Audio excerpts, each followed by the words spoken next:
Dr. Erna Ratnaningsi SH LLM. Kedelapan, Yohanes Oberlin Tobing SH. Kesembilan, Alfon Kurnia Palma SH MH. Kesepuluh, Dr. Rashid Ridho SH MH. Kesebelas, Dr. Duke Ari SH MH CLA. Ke-12, Abdul Rahman SH. Ke-13, Triwiono Susilo SH. 14, Willy Pangaribuan SH. 15, Bobby Rahman Manalu SH MH. 16, Rory Sagala SH. 17, Anissa Eka Fitria Ismail BA Hons LLM MA SH. Ini adalah 17 tim pengacara yang akan mendampingi Pak Hasto Kristianto. Rekan-rekan sekalian, saya sebagai Ketua DPP PD Perjuangan Bidang Reformasi Sistem Hukum Nasional diberikan tugas untuk menyampaikan sikap resmi partai, yakni pertama, kami menegaskan bahwa partai memberikan dukungan penuh terhadap Sekjen PD Perjuangan Pak Hasto Kristianto untuk menghadapi proses hukum yang telah berjalan di KPK dan akan masuk dalam tahap persidangan pada Jumat 14 Maret 2025. Kedua, partai menempatkan proses hukum ini sebagai bagian dari perjuangan untuk menegakkan konstitusi dan demokrasi di Indonesia. Ketiga, kami meyakini proses yang sedang berjalan ini adalah bentuk pembajakan fungsi-fungsi penegakan hukum untuk kepentingan politik atau bahkan balas dendam politik atas sikap politik PD Perjuangan dalam menegakkan aturan internal yang berujung pada pemecatan sejumlah kader partai.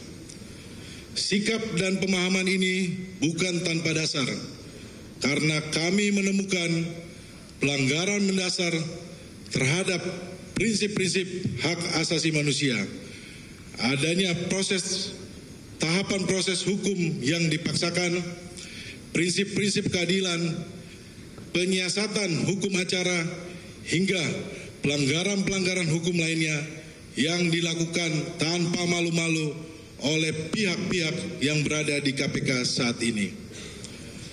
Bahkan kita belum lupa proses penetapan tersangka ini diwarnai pula oleh aksi-aksi demonstrasi kelompok masyarakat yang tidak dikenal, aksi-aksi pemasangan spanduk yang menyerang partai, serta rekayasa gugatan hukum yang memperdaya dan mengatasnamakan kader-kader partai kami untuk menggugat kepemimpinan partai. Lebih vulgar lagi, operasi politik terhadap PDI Perjuangan dan kriminalisasi terhadap Sekjen Hasto Kristianto sampai harus menggunakan lembaga survei untuk menggiring opini publik.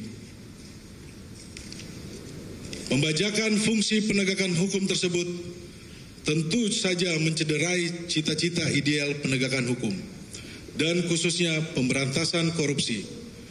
Praktik ini sebenarnya juga terjadi terhadap sejumlah politisi lainnya. Dan oleh karena itu, kami memilih untuk melawan praktek-praktek buruk pembajakan institusi penegakan hukum ini, karena kami meyakini ini adalah bagian perjuangan demokrasi yang sejalan dengan nilai-nilai partai. Rekan-rekan sekalian, sekali lagi kami meyakini Sekjen PDI Perjuangan Pak Hasto Kristianto saat ini adalah seorang tahanan politik yang dipaksa diam dan dijerumuskan menggunakan proses hukum yang telah dibajak oleh kepentingan pihak-pihak tertentu. Oleh karena itu, kami mengajak semua untuk mengawal proses yang sedang berjalan saat ini dan secara terbuka yang akan diuji pada persidangan dimulai pada Jumat 14 Maret 2025.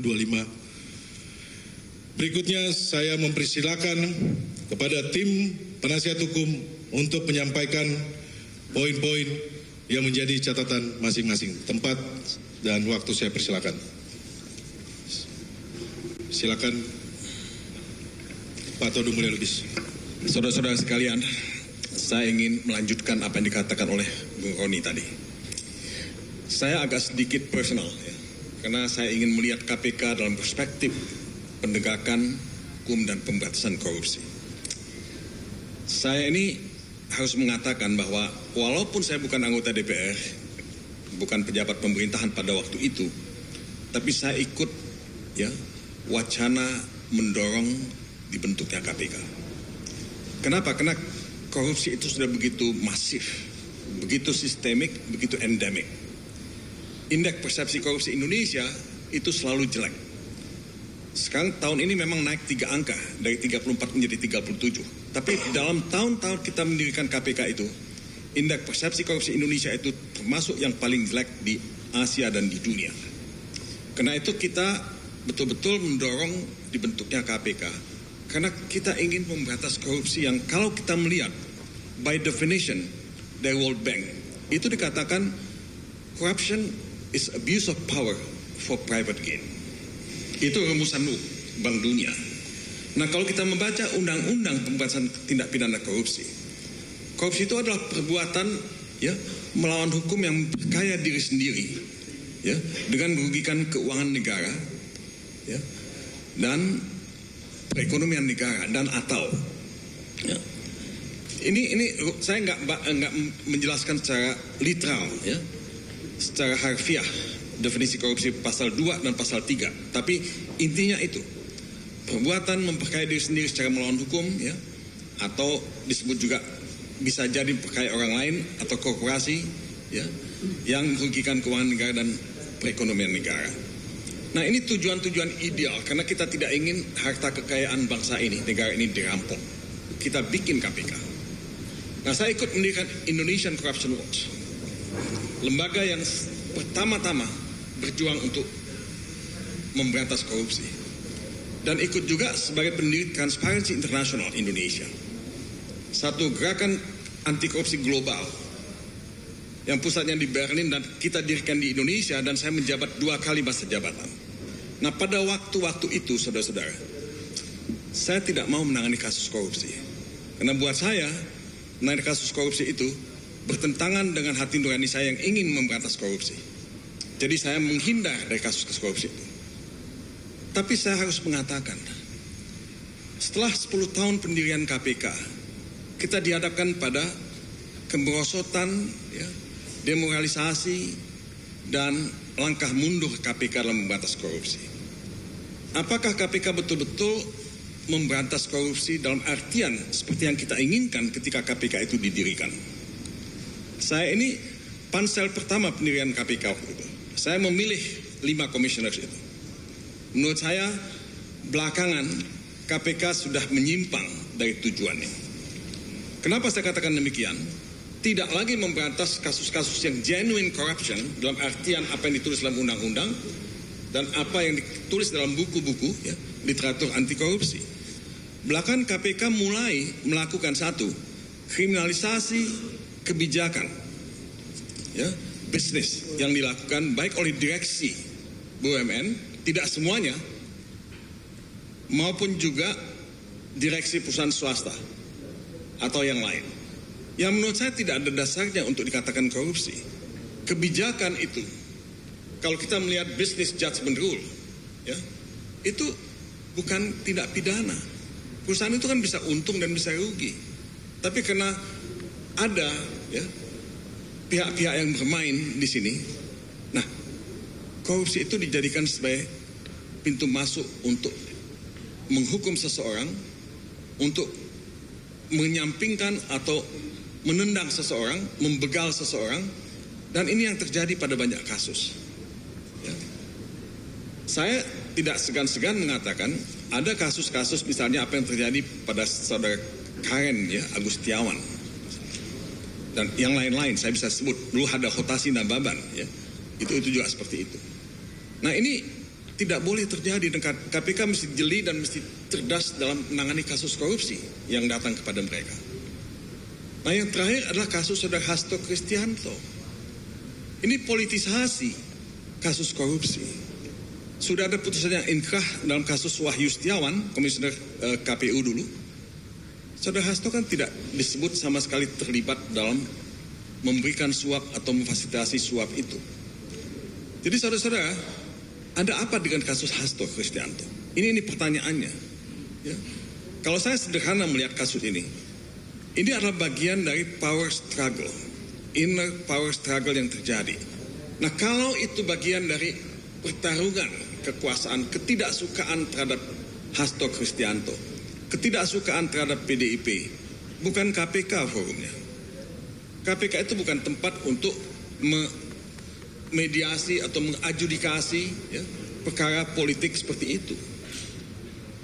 Itu salah dan itu keliru. Ya.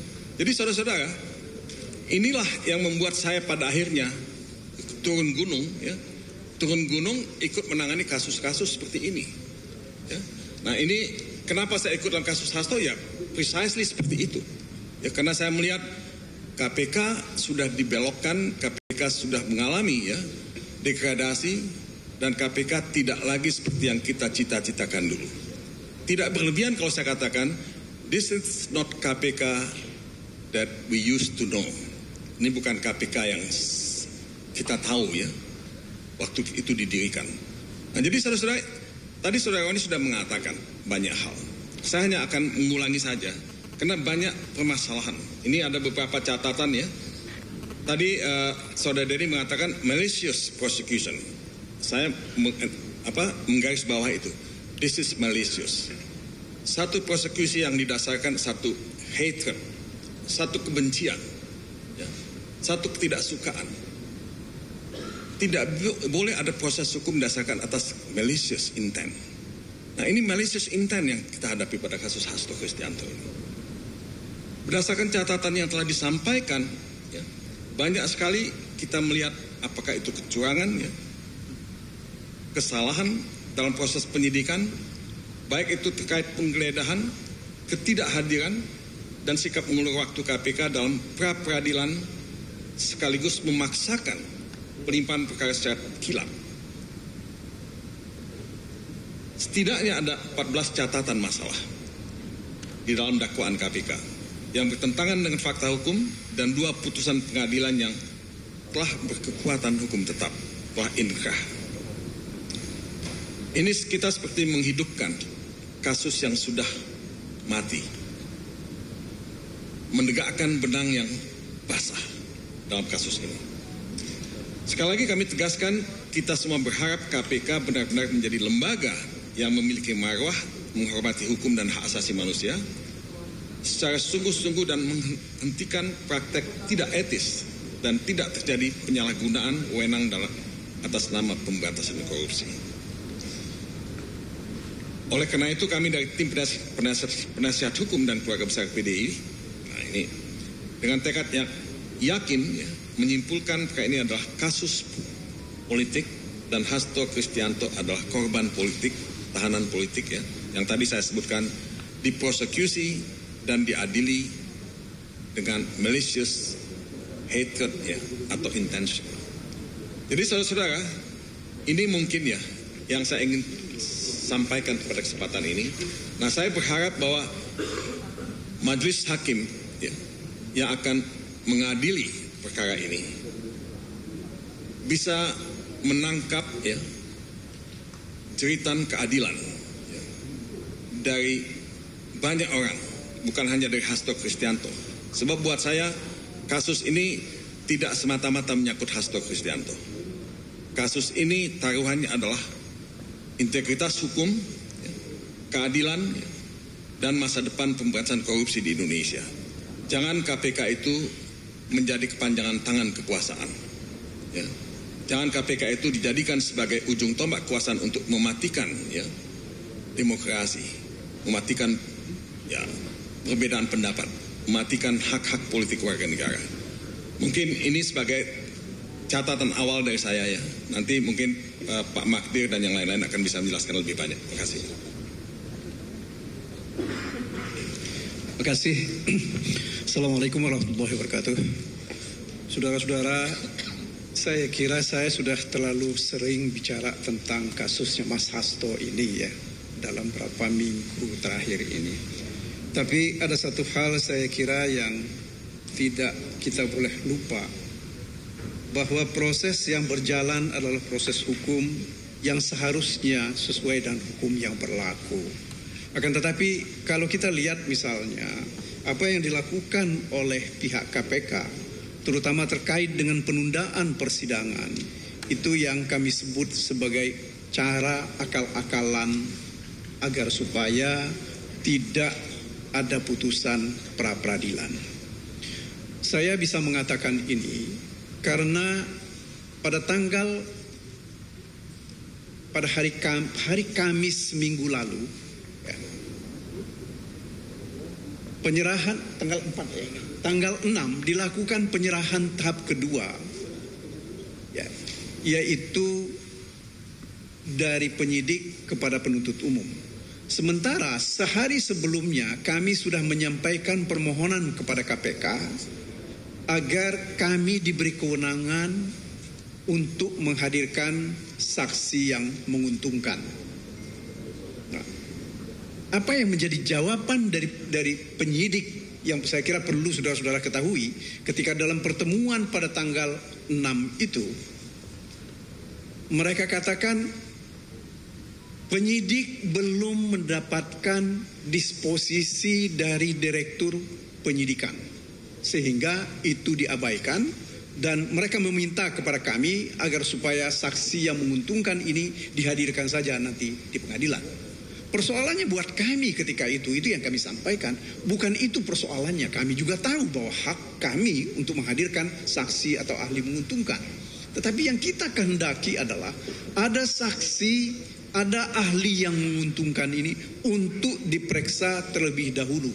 Sehingga kalau mereka bisa diperiksa, tentu akan ada keseimbangan antara keterangan saksi-saksi yang memberatkan dengan saksi yang menguntungkan.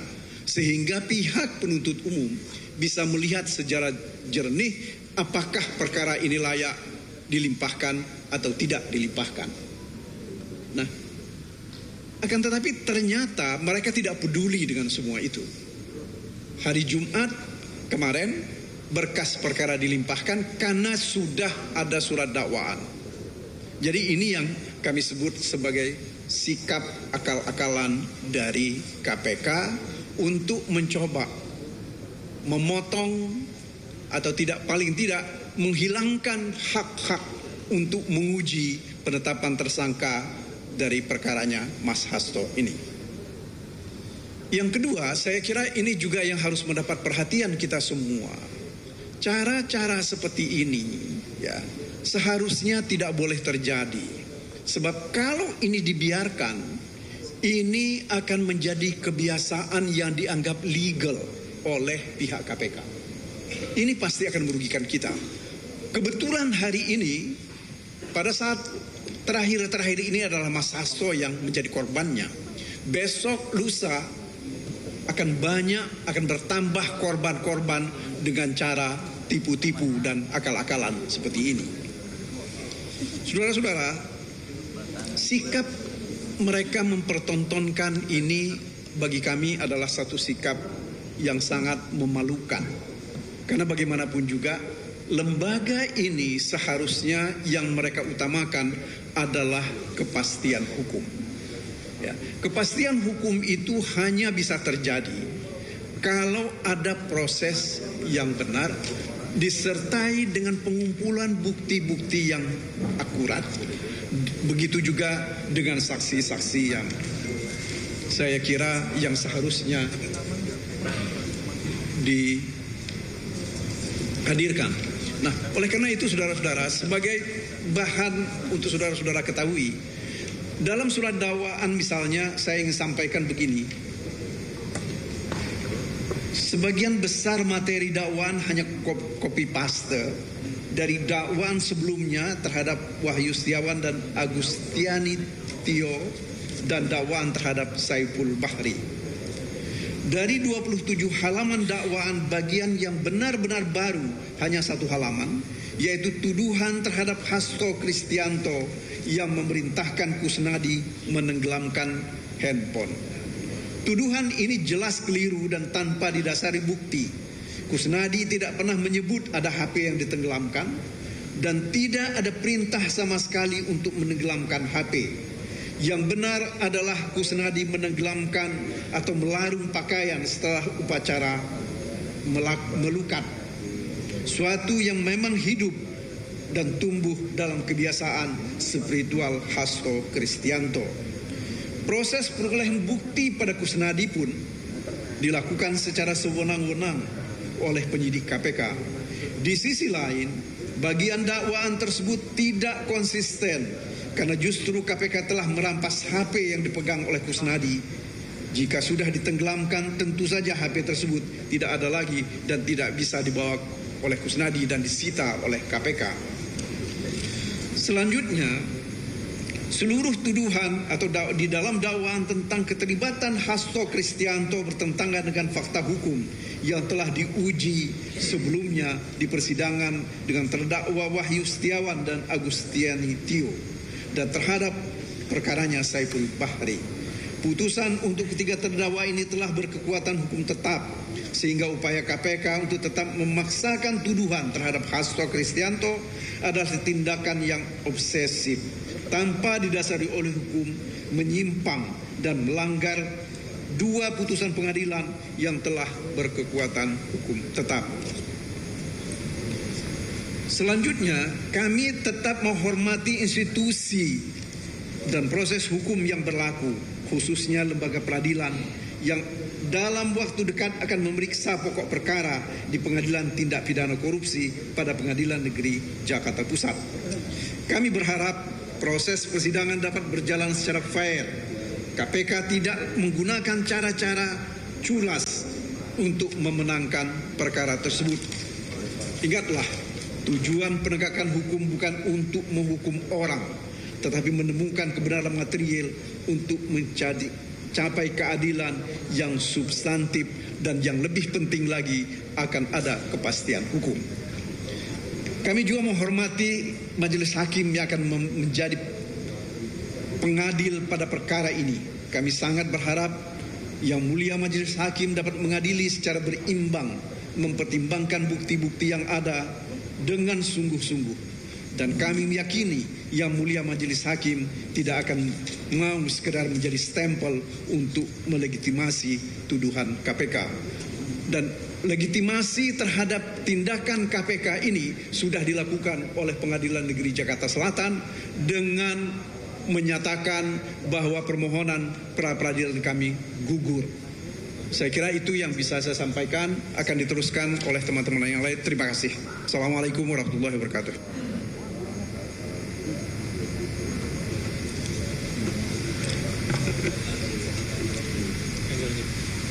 Baik, terima kasih.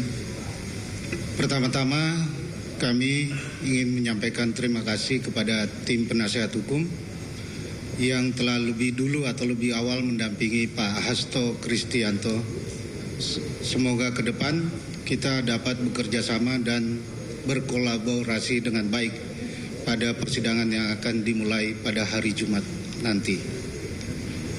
Kami juga sampaikan kepada teman-teman dari media yang terus mengawal dan kritis terhadap proses hukum yang dilakukan oleh KPK. Pada kesempatan kali ini, kami ingin menyampaikan bahwa kami bersama tim, yaitu Saudara Febri Diansyah dan Bobi Manalu, ditunjuk untuk bergabung sebagai salah satu tim penasehat hukum secara profesional pada persidangan ini. Sehingga kami akan fokus pada aspek hukum dan pembuktian selama proses persidangan berlangsung. Kami juga telah mempelajari dan diberikan dokumen-dokumen hukum yang relevan dalam perkara ini, mulai dari putusan untuk terdakwa Wahyu Setiawan dan Agustiani Tio serta Saiful Bahri. Seluruh putusan tersebut telah berkekuatan hukum yang tetap dan bahkan telah terpidana telah selesai menjalankan hukumannya. Bahwa seharusnya seluruh proses yang berjalan saat ini tidak boleh menyimpang, apalagi bertentangan dengan fakta-fakta hukum dan pertimbangan hakim yang telah diputus sebelumnya. Karena bagaimanapun juga, perkara ini adalah sebuah kesatuan, sehingga jika terdapat pertentangan satu dengan yang lainnya, maka hal tersebut justru akan menjadi celah baru yang menunjukkan proses hukum yang rapuh dan lemah pembuktiannya. Bahwa ada eksaminasi oleh 9 orang ahli pidana, yaitu ahli hukum administrasi negara dan ahli hukum tata negara yang sudah dilakukan pada awal Februari 2025 yang lalu. Para ahli telah melakukan eksaminasi terhadap putusan yang telah berkekuatan hukum tetap untuk terdakwa Wahyu Setiawan, Agustiani Tio, dan Saiful Bahri. Kesimpulan eksaminasi tersebut jelas dan tegas menyampaikan bahwa berdasarkan putusan tersebut, Hasto Kristianto seharusnya tidak bisa dijerat sebagai pemberi suap. Dari aspek motivasi, jelas Harun Masiku yang paling memiliki motivasi untuk memberikan uang kepada Wahyu Setiawan. Seluruh uang suap yang diberikan adalah berasal dari saudara Harun Masiku. Tidak ada uang yang berasal dari Hasto Kristianto. Perbuatan Hasto Kristianto sebagai Sekjen PDIP dalam melaksanakan tugas partai yang memerintahkan mengajukan permohonan dan fatwa ke Mahkamah Agung dan kemudian menyurati KPU untuk melaksanakan putusan dan fatwa tersebut adalah tindakan yang sah secara hukum dan bukan sebuah perbuatan melawan hukum. Kalaupun ada pihak lain yang berjalan di luar mekanisme yang sah tersebut, hal tersebut jelas dilakukan secara terpisah dan bukan bersama-sama dengan Hasto Kristianto.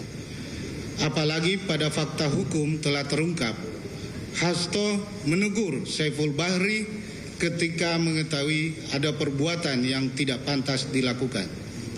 Dilanjutkan.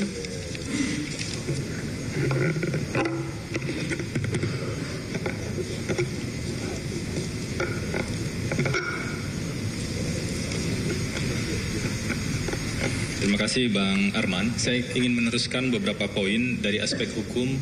Tadi kita sudah dengar ada 4 poin yang paling krusial ya terkait dengan proses eksaminasi yang sudah dilakukan oleh 9 orang ahli. Jadi yang melakukan eksaminasi itu bukan hanya ahli pidana saja, tetapi juga ada ahli hukum administrasi negara, ada ahli hukum tata negara. Jadi ada 3 bidang keahlian di bidang hukum yang sudah melakukan eksaminasi terhadap 2 putusan yang berkekuatan hukum tetap. Yang perlu kita pahami, eksaminasi ini adalah sebuah metode yang dilakukan oleh ahli hukum pidana ataupun ahli hukum lainnya untuk menguji ulang putusan yang sudah berkekuatan hukum tetap dan ditemukan 4 kesimpulan tadi. Nah, yang menjadi pertanyaan, bagaimana mungkin kemudian ada proses hukum lain yang bertentangan dengan putusan yang sudah berkekuatan hukum tetap? Dalam bagian ini saya ingin tunjukkan sebagian kecil saja. Ada 4 pertentangan antara dakwaan yang disusun oleh KPK dengan putusan yang sudah berkekuatan hukum tetap. Saya ingin tunjukkan 4 saja. Tentu saja kami menemukan jauh lebih banyak ya. Dan nanti akan kita ulas secara detail, kita bedah secara detail dalam proses persidangan. Mohon berkenan ditampilkan poin nomor 22. Pada dakwaan, ini dakwaan halaman 8. Jadi pada dakwaan digunakan data yang salah. Jadi dakwaan KPK menggunakan data yang salah terkait dengan perolehan suara Nazarudin Kemas. Pada dakwaan disebut Nazarudin Kemas memperoleh suara 0. Nah, ini teman-teman bisa lihat perbandingannya agar lebih mudah dicermati. Jadi di dakwaan itu disebut Nazarudin Kemas memperoleh suara 0. Padahal faktanya Nazarudin Kemas itu memperoleh suara, almarhum memperoleh suara pemegang suara yang terbanyak. Di dakwaan ini bertentangan dengan fakta yang ada dan juga dengan fakta yang muncul, fakta hukum yang muncul dan sudah diuji di putusan nomor 18. Poin yang ingin kami sampaikan di sini adalah kalau kemudian Nazarudin Kemas yang merupakan pemegang suara terbanyak disebut memiliki suara 0, maka seolah-olah ada kepentingan lain. Kenapa tiba-tiba Harun Masiku yang kemudian diangkat padahal dia nomor urut 5. Nazarudin Kemas dengan suara terbanyak ini menjadi penting, fakta yang penting karena beliau meninggal dunia sebelum proses pemilihan atau perhitungan suara itu dilakukan. Jadi ini bukan proses PAW, tetapi proses yang terjadi mengganti calon anggota legislatif yang berhalangan tetap, dalam konteks ini adalah meninggal dunia, dengan pihak lain, calon anggota legislatif lain. Dan putusan Mahkamah Agung dan kemudian fatwa Mahkamah Agung itu menegaskan partai berhak untuk mengganti dengan siapa saja. Jadi tidak ada urutan suara terbanyak yang kedua, yang ketiga atau yang keempat. Partai berhak memilih kader terbaiknya. Kewenangan itu diberikan oleh Mahkamah Agung. Dan proses judicial review itu adalah proses yang sah. Makanya fakta ini menjadi penting. Nah, kami agak kaget ketika membaca dakwaan. Kenapa fakta yang sesederhana ini kemudian bisa berbeda? Itu poin pertama. Poin kedua, di poin nomor 23, di dakwaan dibuat tuduhan seolah-olah Hasto Kristianto pernah menemui Wahyu Setiawan dalam kunjungan tidak resmi. Jadi di dakwaan dibuat seolah-olah ada pertemuan pembahasan tentang Harun Masiku dalam kunjungan tidak resmi. Hal ini bertentangan dengan fakta hukum yang sudah diuji di persidangan dan dituangkan pada putusan nomor 28. Jadi putusan nomor 28 ini terdakwanya Wahyu Setiawan dan Agustiani Tio. Putusan nomor 18 tadi terdakwanya Saiful Bahri. Pada putusan nomor 28 itu jelas sekali keterangan saksi di bawah sumpah menegaskan bahwa kedatangan Hasto Kristianto ke KPU adalah pertemuan resmi pada saat rekapitulasi suara pada bulan April dan Mei 2019. Saat itu masing-masing partai politik menyampaikan sikapnya. Selain itu tidak ada pertemuan lain. Jadi seolah-olah ada tambahan pertemuan yang dasar buktinya juga tidak jelas. Seolah-olah ada persekongkolan, ada pertemuan tidak resmi. Nah, inilah yang kami sorot, poin kedua. Ini bertentangan dengan fakta hukum yang sudah diuji di proses persidangan sebelumnya dan sudah berkekuatan hukum tetap. Nah, poin berikutnya di poin nomor 24. Dakwaan membuat tuduhan tanpa dasar dan menyimpang dari fakta hukum di persidangan seolah-olah Hasto Kristianto menerima laporan dari Saiful Bahri dan menyetujui rencana pemberian uang pada Wahyu Setiawan. Jadi di dakwaan dibuat konstruksi, tadi sudah disebutkan ya, dakwaannya mirip nih sebagian besar dengan dakwaan-dakwaan terdakwa sebelumnya. Dalam proses persidangan ketika dakwaan itu diajukan kemudian diuji dalam proses persidangan, dan di dua putusan sebelumnya dakwaan sebelumnya itu sudah diuji. Jadi gak ada itu pelaporan dari Saiful Bahri ke Hasto Kristianto ataupun persetujuan dari Hasto Kristianto untuk memberikan uang pada Wahyu Setiawan. Di dakwaan itu muncul lagi padahal itu sudah diuji. Dan kami tegaskan di sini bisa dibandingkan di putusan nomor 28 dengan terdakwa Wahyu Setiawan dan Agustiani Tio, itu tidak ada fakta hukum di persidangan yang menyebutkan Saiful Bahri melapor pada Hasto Kristianto terkait dengan permintaan Wahyu Setiawan. Hasto Kristianto pun tidak pernah menyetujui rencana pemberian uang pada Wahyu Setiawan. Jadi ada fakta yang digeser sedemikian rupa padahal itu sudah diuji di persidangan sebelumnya, di dua persidangan sebelumnya, dan sudah berkekuatan hukum tetap.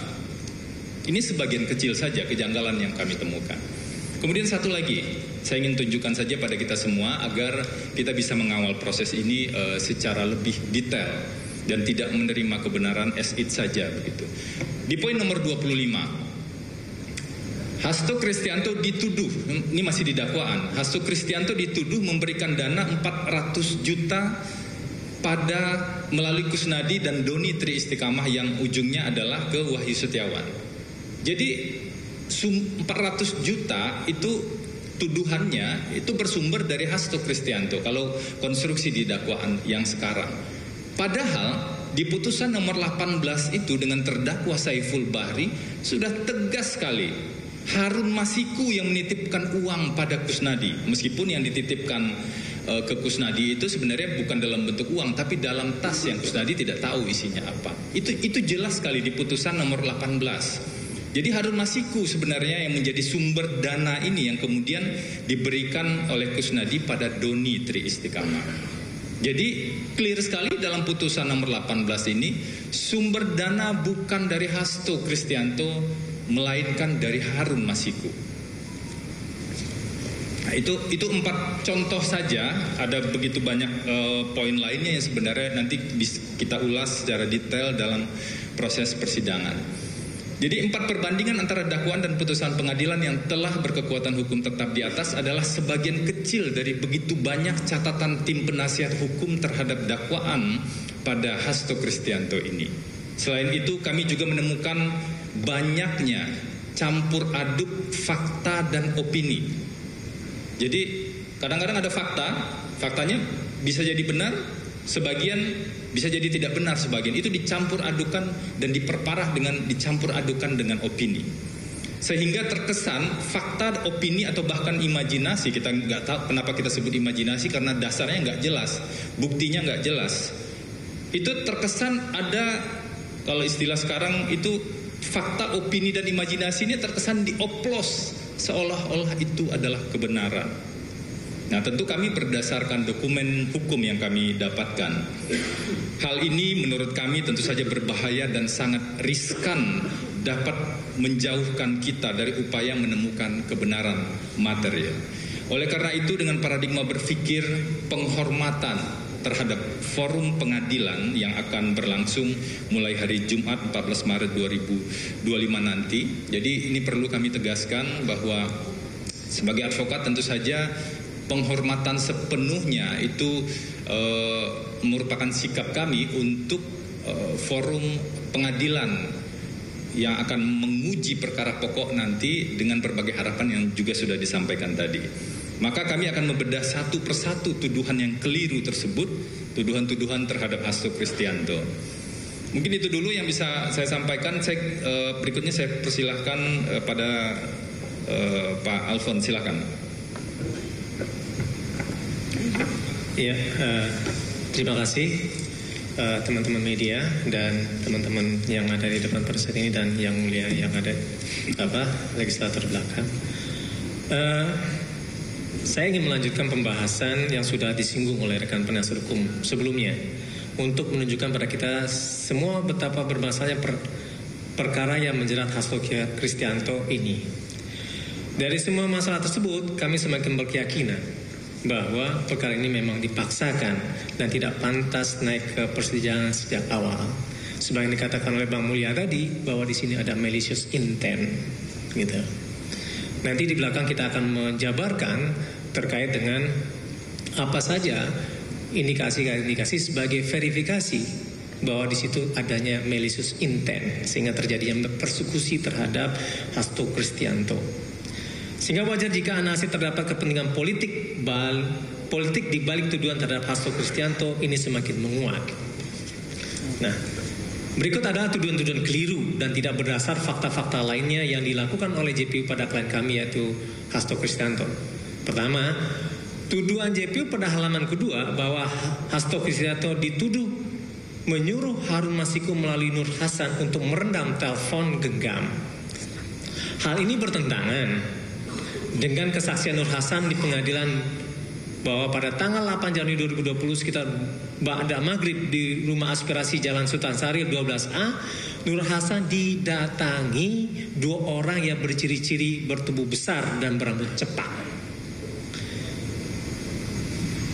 Dengan nada tinggi memerintahkan Nur Hasan menelpon Harun Masiku melalui HP Nur Hasan dan menyampaikan agar Harun Masiku merendam HP-nya. Nur Hasan juga dipaksa mengikuti 2 orang itu untuk bertemu di dekat POM. bensin di Jalan Sudmutia. Karena merasa takut dan diintimidasi, Nur Hasan terpaksa mengikuti instruksi 2 orang itu. Ini berdasarkan putusan pengadilan nomor 28 Pitsus TPK garing 2020 garing PN Jakarta Pusat halaman 64 dan 65. Kedua, tuduhan JPU halaman 12 bahwa Hasto Kristianto menyerahkan uang 400 juta kepada Doni Tri Istiqomah melalui Kusnadi dan seakan-akan mengutip perkataan Kusnadi, "Mas, ini ada perintah Mas Sekjen untuk menyerahkan duit operasional 400 juta ke Pak Saiful. Yang 600 juta Harun Masiku." Ini bertentangan dengan kesaksian Kusnadi dan Doni Tri Istiqomah di pengadilan. Kesaksian Kusnadi di pengadilan dengan terdakwa Sustiawan dan Agustiani Tio bahwa pertengahan Desember 2009 yang bertemu Harun Masiku di resepsionis DPP yang menitipkan tas ransel berwarna hitam yang akan disampaikan pada Saiful Bahri dan Doni Tri Istiqomah.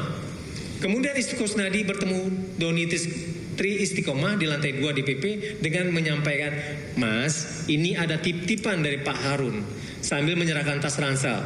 Ini ada di dalam putusan pengadilan nomor 28. Dan kesaksian Kusnadi di pengadilan dengan terdakwa Saiful Bahri, putusan pengadilan nomor 18 Pitsus tahun 2020 pada halaman 92.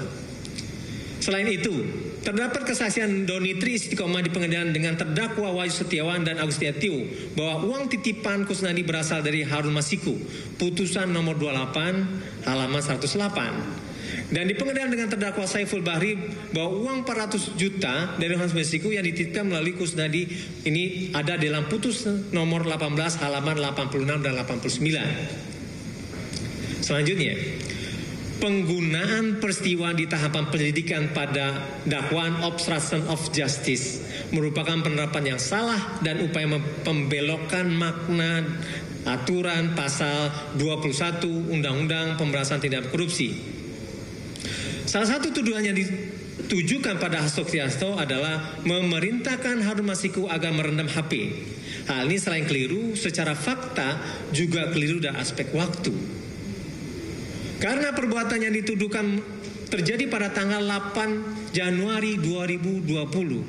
Sedangkan surat perintah penyidikan baru terbit esok harinya pada tanggal 9 Januari 2020. Artinya ini berbeda 1 hari. Dan ini tidak ada dasar hukumnya.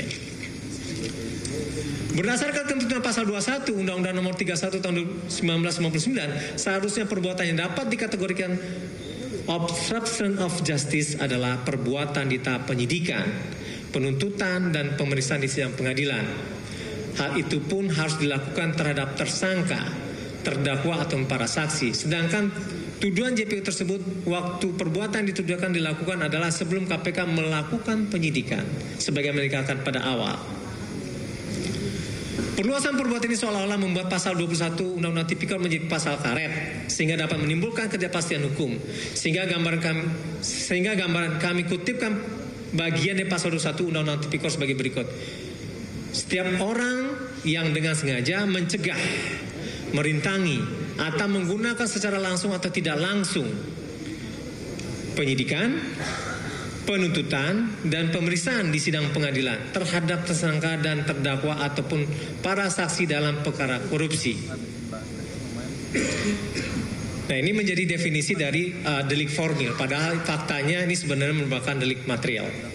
Kami juga menemukan bagian dari dakwaan JPU kepada Hasto Kristianto tanpa bukti dan kesaksian, hanya berdasarkan asumsi dan tuduhan belaka sebagaimana telah dikatakan oleh saudara Febri Diansah tadi. Misal, 1. JPU menuduh Hasto Kristianto sebagai Sekjen PDI Perjuangan melaksanakan tugasnya dibantu oleh orang-orang kepercayaan terdakwa atau Hasto Kristianto di antara Doni Tri Istiqomah dan Saiful Bahri di halaman 6 dan 7. Kedua, JPU menuduh Sekjen PDIP Hasto Kristianto memberikan perintah kepada Doni Tri Istiqomah dan Saiful Bahri untuk mengurus Harun Masiku di KPU RI agar ditetapkan sebagai anggota DPR RI dan melaporkan setiap perkembangannya baik mengenai komitmen, penyerahan uang, dan segala hal terkait dengan pengurusan Harun Masiku kepada terdakwa atau Hasto Kristianto halaman 8. Selanjutnya, C. JPU menuduh Sekjen PDI Perjuangan Hasto Kristianto bersama Harun Masiku sedang berada di ruang kerja Mahkamah Agung Hatta Ali saat menerima fatwa MA nomor 37 Tuaka.Tun/2019 halaman 10.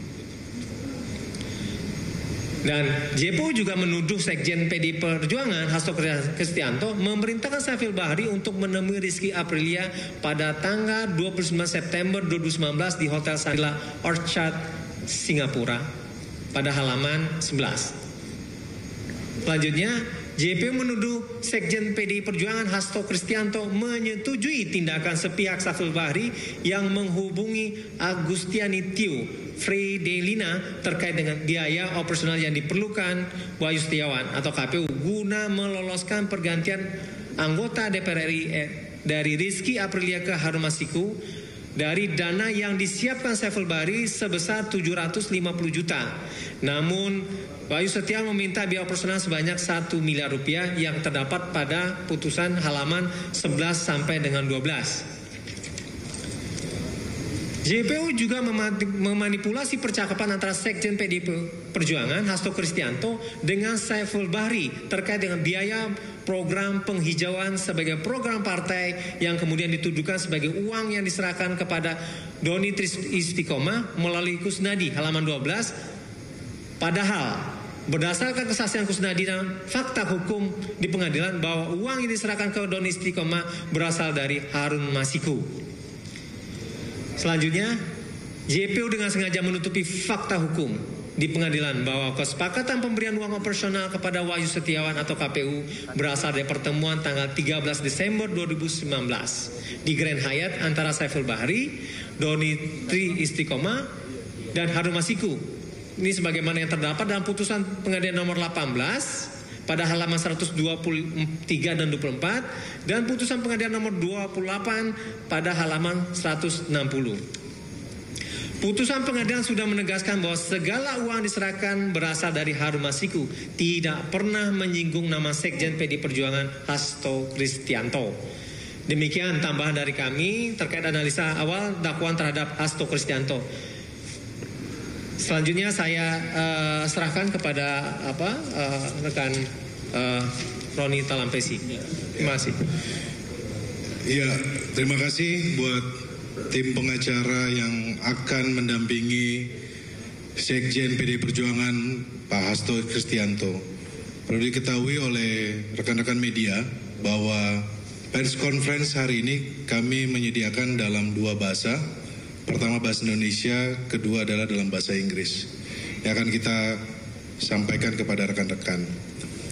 Dan juga kami dalam hal ini menyampaikan bahwa kami sudah siap menghadapi persidangan. Sekali lagi kami juga menghormati lembaga pengadilan dan kami berharap bahwa hakim yang akan memimpin persidangan pada tanggal 14 Maret 2025 akan memimpin secara terbaik, yaitu memeriksa saksi dan bukti-bukti yang ada.